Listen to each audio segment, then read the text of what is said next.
Thank you. How are you? Nice live shot. Good to see all of you. Happy Friday. It's great to be back with you.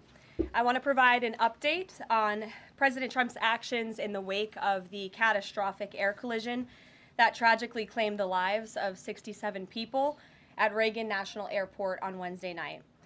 Everyone in this White House continues to mourn the victims and keep their friends and families in our thoughts and prayers during this unimaginable time. First, within moments of the collision, the president and his newly appointed team were in immediate communication. The president was briefed on Wednesday evening following the crash, again on Thursday morning, and he has continued to receive updates as recovery efforts continue on the ground. The president, as you know, took time to address the nation yesterday afternoon. To deliver accountability, President Trump swiftly signed a memorandum directing an immediate assessment of the Federal Aviation Administration to ensure the federal government is maintaining the highest personnel and policy aviation safety standards. The memorandum directs the Secretary of Transportation and the FAA administrator to immediately review all hiring decisions and changes to safety protocols made during the prior 4 years, and to take all necessary corrective actions to achieve uncompromised aviation safety. The review will include a comprehensive assessment and reversal of any deterioration in hiring standards and aviation safety standards and protocols during the previous administration. Aviation safety was addressed by President Trump before this tragic collision even took place. On his second day in office, the president signed a memorandum to immediately stop Biden DEI hiring programs and return to non-discriminatory, merit-based hiring. And in 2018, during President Trump's first term, the Department of Transportation announced it would put an end, at that time, to use the biological questionnaire that was introduced by the Obama administration, which punished skilled applicants. President Trump has long led on the issue of aviation safety, and he will continue to do so. He will continue to deliver on the promises he made to the American people at record speed. The Senate has already confirmed 8 of President Trump's exceptional cabinet nominees, including most recently Transportation Secretary Sean Duffy, as you of course know, EPA Secretary Lee Zeldin, and Interior Secretary Doug Burgum, who is scheduled to be sworn in later today. We expect the Senate to continue quickly confirming the remainder of President Trump's well-qualified nominees in the days ahead. Earlier this week in the East Room, the president proudly signed the Laken-Riley Act into law, surrounded by Laken's loving parents and sister. This common-sense bipartisan law mandates the federal detention of illegal aliens who are accused of theft, burglary, assaulting a law enforcement officer, and any crime that causes death or serious bodily injury, like the animal who murdered Laken-Riley in cold blood. This was the first piece of legislation President Trump proudly signed as the 47th President of the United States, and it will guarantee that Laken did not die in vain. As Laken's mother, Allison, tearfully said during the signing event, President Trump said he would secure our borders and that he would never forget about Laken, and he hasn't. He's a man of his word, and we trust that he will fight for the American people. Those are the words of Laken's mother, and we will never forget them. So to help lock up even more criminal illegal aliens, President Trump signed a memorandum this week to detain them at Guantanamo Bay. This action will expand the Migrant Operations Center at Naval Station Guantanamo Bay to full capacity to provide critical extra detention space for high-priority criminal illegals. Our brave ICE agents continue to arrest more and more of these types of individuals every day in communities across our country. And I have more updates for you. On January 27, 2025, ICE Chicago arrested a citizen of Guatemala who has been convicted of solicitation to meet a child, disturbing, and sentenced to 24 months probation.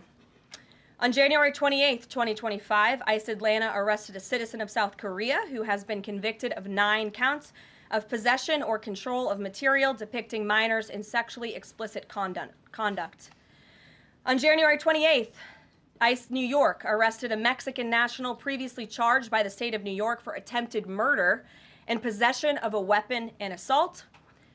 And on January 28th, ICE Philly arrested a citizen of Mexico who has been convicted of possession of child pornography. Our message is simple. If you are a criminal, illegal alien, you will be arrested and deported. On another important matter, the nation's report card was released this week, and the news is not good. It showed that U.S. students had record low reading comprehension scores last year. It's National School Choice Week, and in part of the president's commitment to education, he just left a roundtable in the Roosevelt Room focused on this issue with leaders from across the country. The national report card showed that 70% of 8th graders were below proficient in reading, and 40% of 4th graders did not even meet the basic reading levels. This is completely unacceptable to the president, and he continues to take aggressive actions to address this education problem in our country. He signed an executive order this week prohibiting federal funding of the indoctrination of our children, including radical gender ideology and critical race theory in the classroom. The president believes American education should focus on cultivating patriotic citizens who are ready for the workforce. And this action will help get schools back on track and defend fundamental parental rights in education. The president also signed a school choice executive order expanding educational freedom and opportunity for families. And in lighter news, but in exciting news, after announcing our briefing room changes on Wednesday, this White House has received more than 10,000 submissions from individuals across the country who are eager to join all of you. We might have to make this room a little bit bigger to do that, who want to participate in our new media seat at a future briefing. So in this seat today, we have the Ruthless podcast. They humbly started by entertaining small audiences on Capitol Hill, but after 4 years, this program has become one of the most influential podcasts in America. They previously reached #1 on the charts and earned over 25 million downloads as they deliver political news with a humorous touch. The hosts are Josh Holmes, Michael Duncan, Comfortably Smug, and the man joining us today, John Ashbrook. So with that, I will take your questions. John, please kick us off. Thank you very much. You know, sure. Karoline, in your first briefing, the media went after this administration for deporting illegal immigrants they claimed were not criminals. That's The right. question is, do you think they're out of touch with Americans demanding action on our border crisis? The media out of touch? I think that media it certainly is out of touch, and I think that's proven by a number of things, John. #1, there was a New York Times poll that was released prior to President Trump's inauguration by the New York Times, which of course is a legacy media outlet, that showed that 83% of Americans support deporting the individuals that you mentioned, illegal immigrant criminals, especially those who have committed heinous crimes in the interior of our country. And I received a very actually interesting statistic on this front from ICE this week. 97% of the deportations that this administration has made thus far are of individuals who had a removal order from the previous administration, but were never removed from the interior of our country. So this shows that the previous administration was actually defying our laws, and all this administration is doing is simply following the laws, the immigration laws of this great country. Thanks for the question, John. Anything else? No, that's it. Okay, great. Peter. Thanks, Caroline. If President Trump is telling us that air traffic control towers are staffed with unqualified controllers, these DEI hires who never should have been brought on, then it's not safe to fly commercially, is it? The president was asked and answered this yesterday, and he believes that it is still indeed safe, and Americans should feel safe traveling our skies. With that said, two things can be true at the same time, and we certainly have seen the deterioration of federal hiring standards at the Federal Aviation Administration, and the president wants to increase those standards. He wants pilots in this country who have the great responsibility of flying American citizens by the tens of millions every single day to be chosen for that position based on their merit and their skills. And so the administration will continue to prioritize this. Was the air traffic controller in the DCA tower on Wednesday night hired or not fired at some point because of his or her race? That investigation is ongoing. And so when we have updates on the exact individuals who were involved in the collision, including the air traffic controller, also the pilots of the helicopter and others, we will confirm those. I don't want to confirm names from this podium today. We're not in a position to do that. But I will say the president has still rightfully pointed out that there has been problems with the aviation industry over the past several years. And this started under Barack Obama in 2014. And when the president says on Truth Social, the Black Hawk helicopter was flying too high by a lot, it was far above the 200-foot limit, that's not really too complicated to understand, is it? Is he suggesting a helicopter malfunction or a crew error or a crew doing this intentionally? No, the president is simply stating what he said in that True Social post, which is that the helicopter was flying higher than it should have been, which is one of the reasons that led to this collision. And the other reasons for that are still being investigated, and I will let that investigation play out. Kelly. Some of our colleagues have obtained a memo from the Defense Intelligence Agency that talks about not holding any activities or programming related to Black History Month to be in line with the president's views on diversity, equity, and inclusion. Does the president plan to have a proclamation about Black History Month? In his first term, each of the 4 years of his term, he did so and called on those in government to have programming activities and celebrations. Is he going to do that this year? Yeah, the president looks forward to signing a proclamation celebrating Black History Month. I actually spoke with our great staff secretary. It's in the works of being approved, and it's going to be ready for the president's signature to signify the beginning of that tomorrow. If an agency is calling off those kinds of activities in an attempt to be in alignment with the president's views on DEI and other things, should they adjust that now and have those programs and make those celebrations however they see fit in the office? The president is leading here at the White House, and I'll leave it to the proclamation that he will sign very soon. Mary, great to see you. Thanks for having us. So I wanted to follow up on the gender executive orders you mentioned. First of all, we know that President Trump has taken a bunch of steps to protect children from irreversible transgender procedures. Is he interested in backing congressional legislation on this point? And does the Trump administration have interest in investigating doctors who perform these irreversible procedures on kids, such as a double mastectomy on a minor girl? Well, the president has already taken a very strong stance on this issue this week with the signing of his executive order, a few executive orders in this space. First, he made it the official policy of the federal government that there are only two sexes, male and female, and we have directed all federal agencies to comply with that policy. As for congressional legislation to support the president's agenda in this space, and certainly ending the mutilation of young children, the chemical castration of young children, which is a barbaric practice that the vast majority of Americans do not support for young minor children. Certainly the president would support Congress's efforts, as he has already made that very clear this week. Jennifer. On Rick Grinnell's trip to Venezuela to meet with Nicolas Maduro, is there anything you can share on timing on that, what his agenda is, what the mission of that trip is? Yes, so I can confirm that Rick Grinnell is in Venezuela today. I can confirm that Rick Grinnell is going to Venezuela, or is in Venezuela, with two immediate directives from the President of the United States.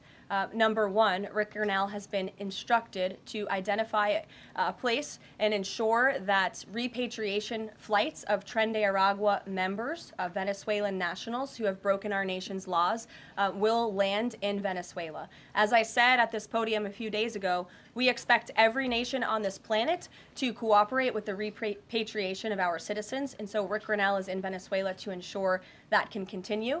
And number two, Rick Grinnell is in Venezuela to ensure that all U.S. detainees in Venezuela are returned home. That's his mission, and I will provide a readout after this trip. On Bob Menendez, can you tell us if anyone has approached the White House or the president about a pardon or a commutation?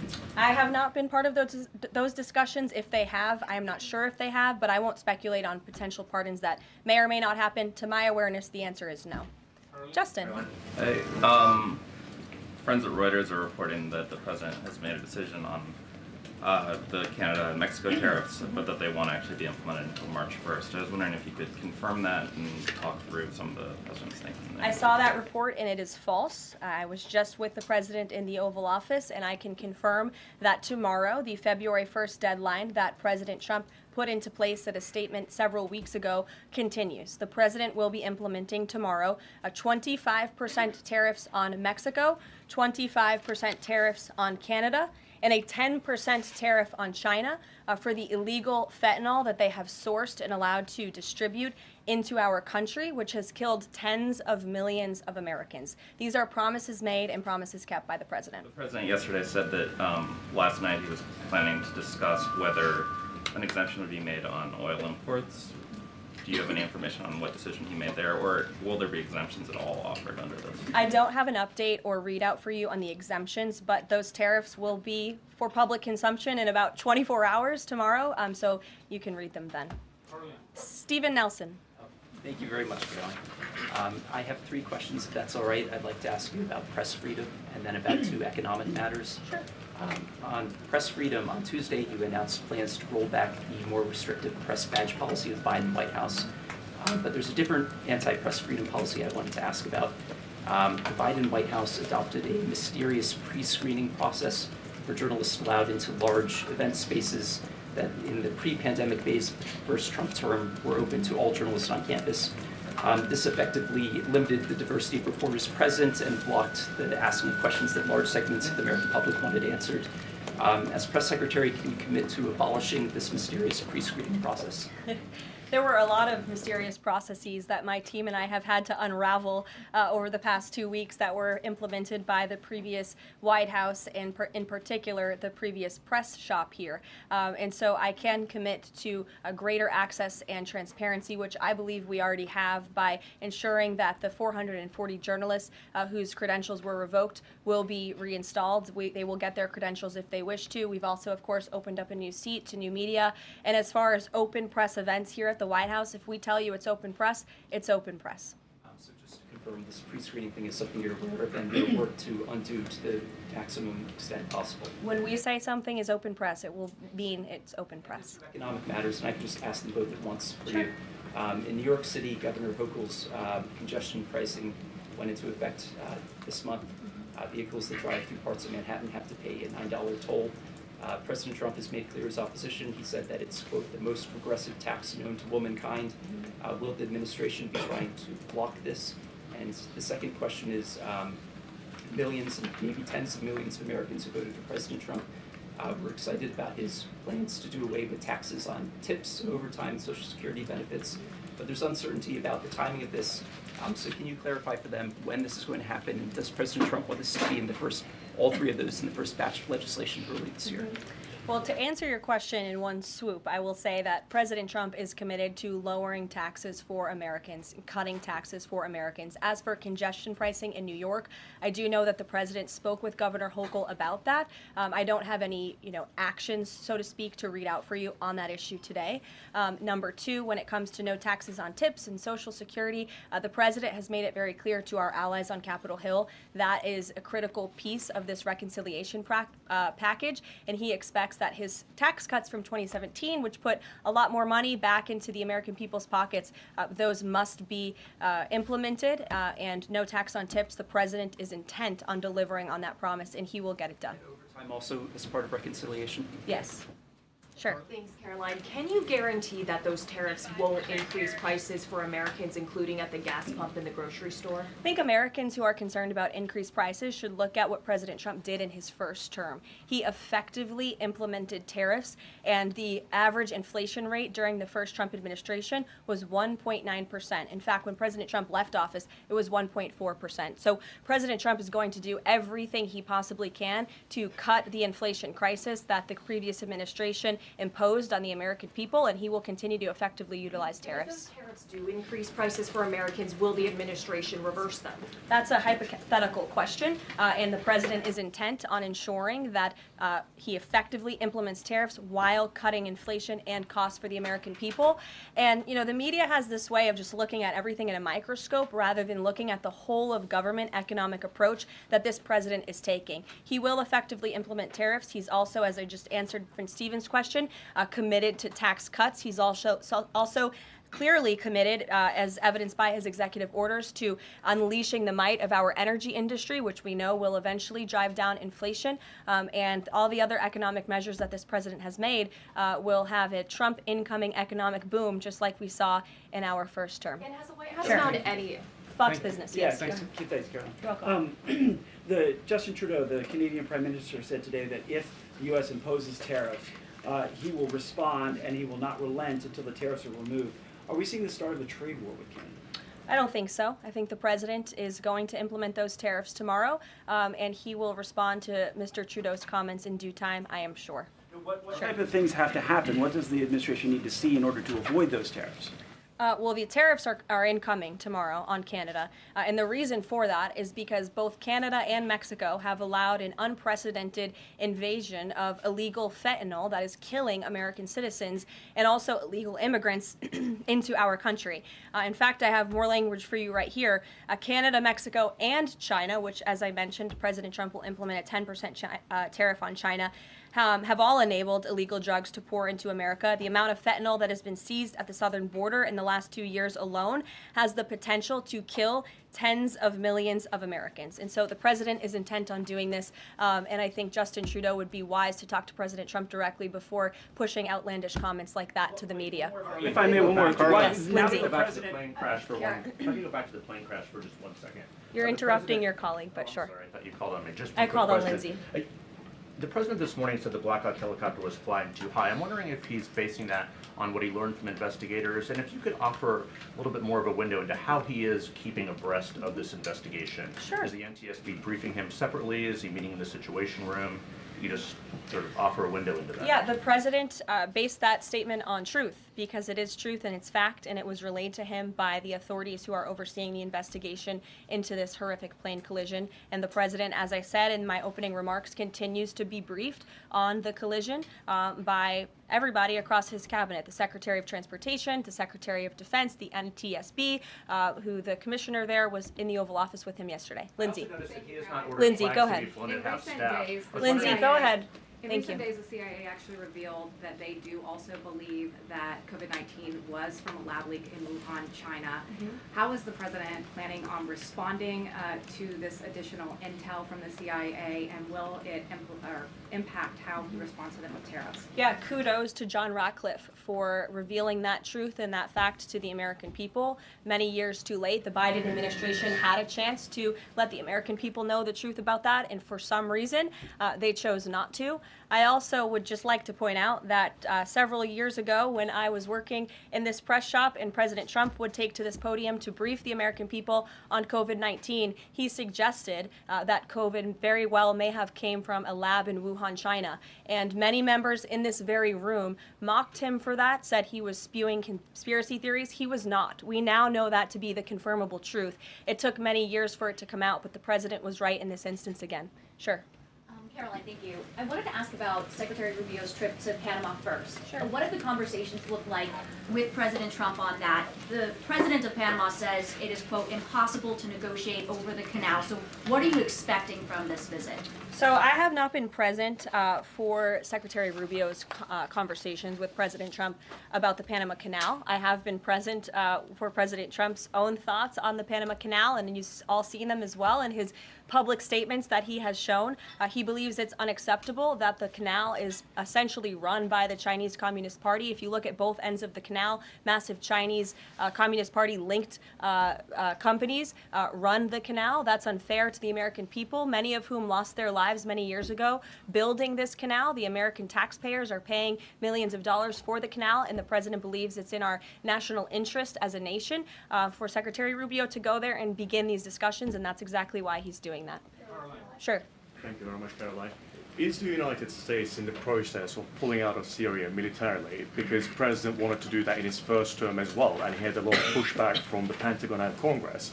And based on what he said yesterday, is he considering doing that in a short time? The president was asked and answered this question yesterday, and he, as the commander-in-chief of the United States military, reserves the right to review troop deployments overseas at any point in time. Is that a topic right now? Yes. Thank you.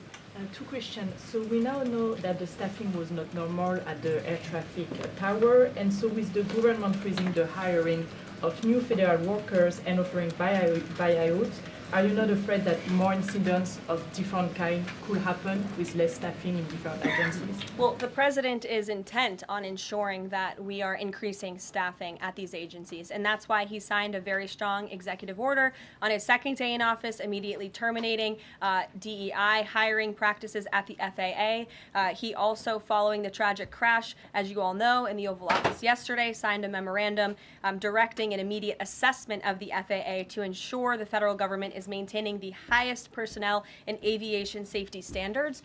And I would also just say there's a cultural piece to this as well. If you are an American who has spent many years studying aviation and you graduate from school and you're an air traffic controller based on skill and merit, and then you apply for a job and you're forced to fill out a biographical questionnaire asking you the color of your skin and asking you where you're from in details that aren't relevant at all to the job description, I think that deteriorates the morale of people in this industry. And if you talk to people in this industry, they'll tell you that. In fact, many of them filed a lawsuit against the FAA a couple of years ago under Joe Biden's administration because they were denied positions because of this DEI hiring practice that was putting identity politics over merit and skills. That's unacceptable, and I think just to put a fine point on this, because this is the third or fourth question I've answered on this subject, when you are flying on an airplane with your loved ones, which every one of us in this room has, do you pray that your plane lands safely and gets you to your destination, or do you pray that the pilot has a certain skin color? I think we all know the answer to that question, and as President Trump said yesterday, it's common sense. Rob Crilly. Yeah, I'd just like to follow up on that last question, actually. Has there been any sort of assurance from the FAA that they will immediately improve staffing levels, given the reports of not normal staffing levels on Wednesday? Oh, absolutely. You had Secretary Duffy here yesterday at the White House at this podium saying that he is on it, and we can all trust that he definitely will be. John Decker. Thanks a lot, Carol.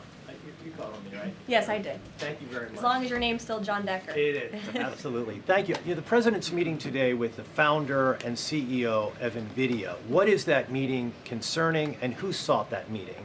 I don't have details on this. It's a private meeting. It will take place at 2:30 p.m. I'll try to get there in time, and I can let you know after. How's that? On Guantanamo Bay, can you give more details about setting up that detention facility at Gitmo? How will that come about? What's the timing in terms of standing it up?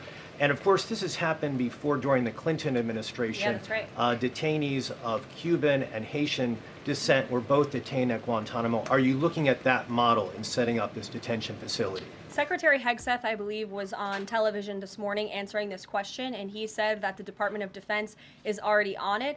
He has directed his agency to ensure that Gitmo is increasing their capacity for beds, and that's exactly what President Trump's executive order did. It directed Secretary Hegseth and also Secretary Noem to expand the Migrant Operations Center at the Naval Station to provide for this extra detention space, and as Secretary Hegseth confirmed this morning, that operation is underway. Sure. Caroline, on the tariffs, can you clarify whether those will actually be going into effect tomorrow, or Yes. whether there might be some lead time? Yes. And are those, they will be going into effect tomorrow? Correct. And are those meant to be in place long term, or is there a scenario in which Canada, Mexico, and China can offer concessions and then they would be removed? At this point, the president has made it very clear those tariffs are going to be implemented and in effect. If the president at any time decides to roll back those tariffs, I'll leave it to him to make that decision. But starting tomorrow, those tariffs will be in place. Sure. Thanks, Caroline. Yes. Can you confirm a report by our friends at the Daily Mail that the British Prime Minister Keir Starmer is going to be visiting the White House in February? And also, if I may, do you have any more details on Netanyahu's visit here next week? Sure. I have not seen that report about the Prime Minister. I can go check back with our friends at the National Security Council and get back to you on that. I can confirm that Prime Minister Netanyahu will be here on Tuesday, February 4th, for a working meeting and visit with the President, and I'm sure you will all be here, very excited to cover that visit. Sure. Daniel. Thank you, Caroline. You're welcome. Back on the Guantanamo Bay subject specifically, obviously, why does the president feel like that's the best location or a good location to make sure that Americans are safe from violent, illegal migrant crime? Well, it's a really good question, and the memorandum that he signed, the order that he signed, builds on his previous executive actions, obviously, to secure our southern border and deport illegal criminals from the interior of our country. We know that we have an issue with detention space here in the interior, which is a big reason why Congress needs to pass this reconciliation package as quickly as possible to ensure that DHS and ICE have the funding they need to detain these individuals that the administration is very swiftly rounding up and deporting, arresting and deporting these illegal immigrant criminals. And so the president feels it's an appropriate place. Taxpayers are already funding it. The space is there. Why not use it? And the Secretary of Defense, as I said, is working on that as we speak. Sure. Yes. Thank you so much for having me here answering a question. So I want to talk more about the success that ICE is having finding these violent criminal aliens, some of them being sexual predators. But my friend Ben Bergquam reports that the Chicago mayor and the Illinois governor are preventing ICE agents from going into jails and prisons to enforce detainers against illegal aliens.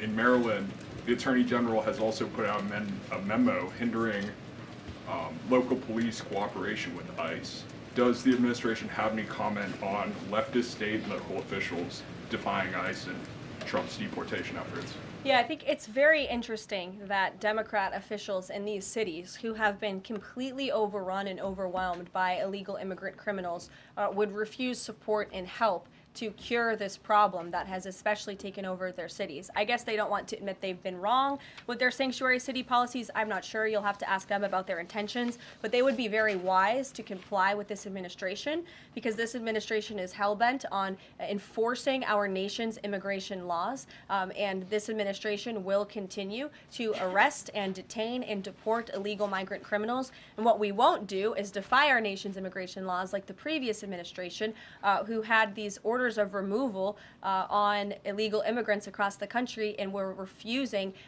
to execute on them. We will continue to remove illegal criminals from our nation's interior. Are these sanctuary city leaders, are they violating the law? I would certainly think so. I'd have to check back on which specific law they're violating, but certainly if they're not enforcing our nation's immigration law, sounds like they are breaking the law. And I would also add that their constituents don't approve of that. You've seen residents in Chicago show up at their city council meetings infuriated with their leadership in that city because they are working very hard to provide for their families. They want public safety and law and order, and their officials have abandoned those very basic American principles in these cities. And the American people want law and order. It's, again, an overwhelmingly popular policy to deport illegal criminals from our nation's interior, and this administration will continue to affect that goal. Sure. A question on Colombia. We just interviewed Colombian President Gustavo Petro, and he insisted that he's not going to take any Colombian deportee from the U.S. if they arrive in South America handcuffed. How this administration responds to that? When did the Colombian president make those remarks? During an interview with us at Univision. Well, I will share those with the President of the United States, and I will get back to you on his response. What happens if Nicolas Maduro? Caroline, there are more than 150,000 disabled Americans who are working today. The president talked a lot yesterday about hiring the best and the brightest to work in the federal government. Safety aside, does he believe that disabled people do have a place to work in the federal government? And does he also support the current protections for disabled people working in the private sector as well? The president has made it very clear that this is a common sense solution to solving some of the problems that we have seen at the Federal Aviation Administration and also when it comes to many of the federal agencies across our government.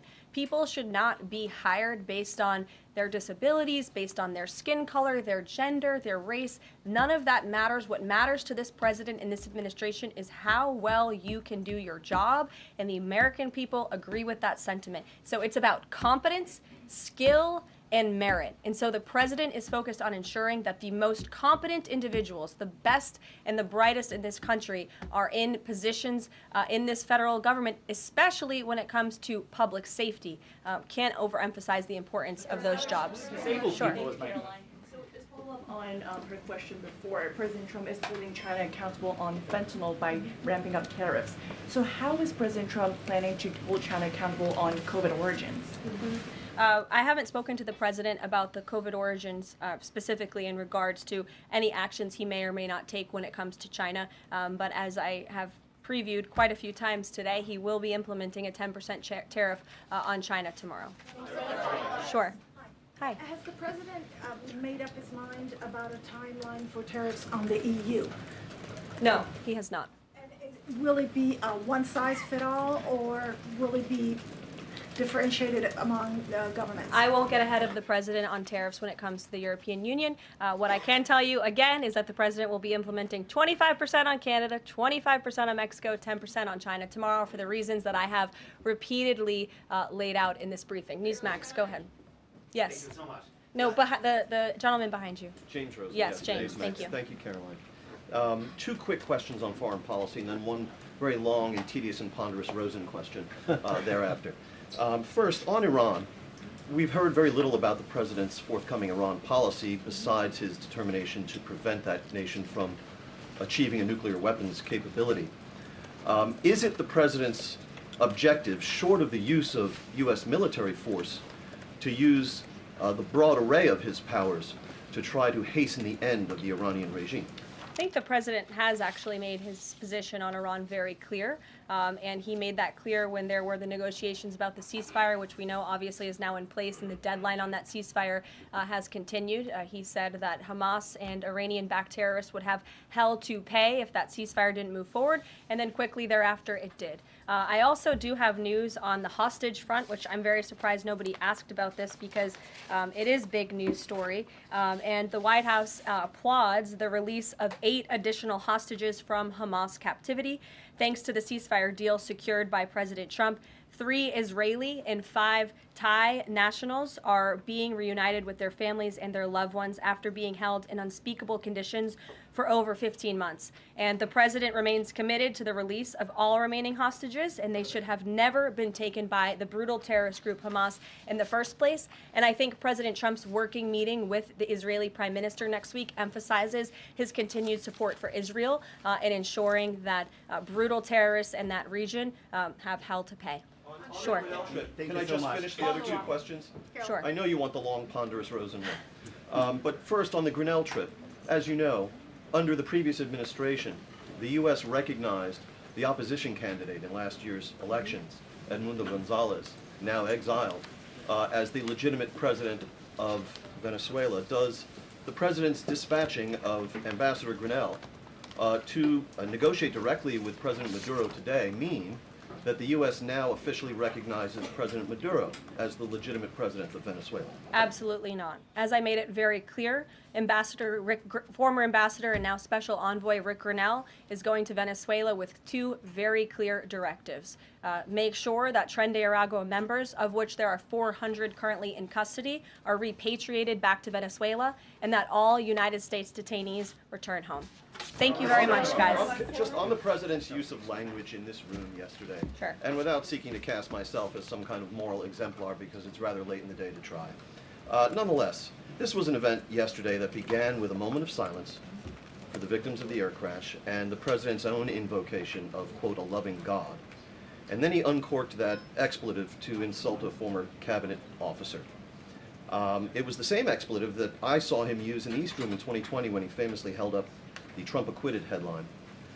My question is, if you could shed any light for us on how the president perceives his use of public profanity, which is a practice that certainly sets him apart from all of his predecessors. Does he regard it as an effective communications device, part of his appeal, or is it something that he lapses into inadvertently, perhaps in times of frustration and later regrets?